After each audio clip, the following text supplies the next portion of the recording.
फिर दिन हुआ,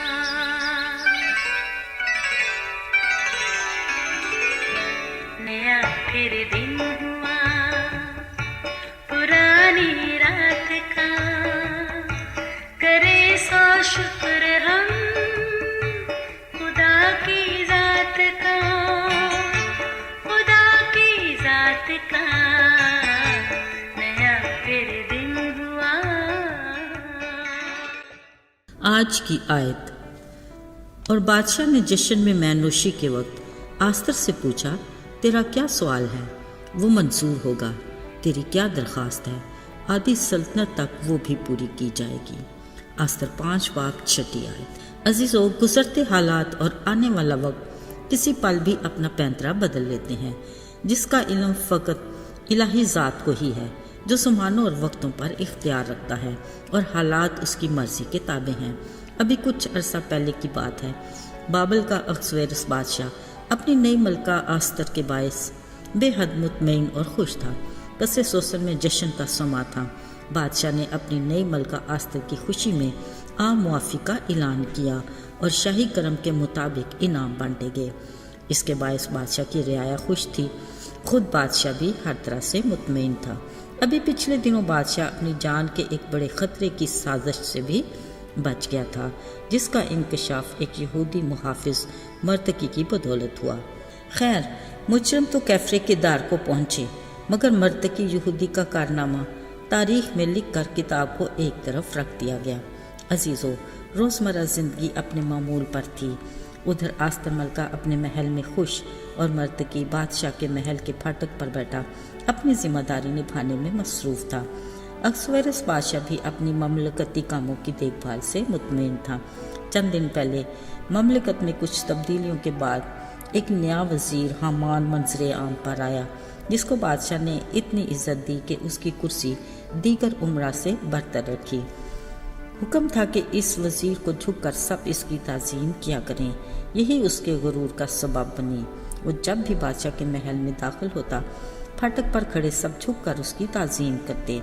चंद ही दिनों में उसने भांप लिया कि एक शख्स दूसरों की तरह ना उसके आगे झुकता है और ना ही उसकी ताज़ीम करता है। पता चला वो एक यहूदी मर्तकी नामी शख्स है। बस फिर यही उसकी ज़िद बन गया और इस यहूदी शख्स मर्दकी के लिए उसके मन में हसद और बुग़्ज़ पैदा हुआ। इसके नतीजे में हामान ने ना सिर्फ एक यहूदी शख्स मर्दकी बल्कि पूरी यहूदी कौम के लिए एक साजिश तैयार की। फिर चालाकी और होशियारी से इस कौम को अहसवेरोस बादशाह के खिलाफ खतरा बनाकर एक शाही फरमान जारी करवाया और एक ही दिन में ममलकत में बसती यहूदी कौम के हलाक करने का प्लान बनाया। अजीज़ों, ये तो था हामान का प्लान, मगर खुदा का अपनी कौम के लिए एक अलग ही प्लान था। उधर शाही फरमान सुनते ही तमाम यहूदी कौम ने रोज़े रखे, गिरयाजारी की, टाट ओढ़े और राख पर बैठ के। उधर कसरे सोसन में भी कुछ ऐसा ही समा था।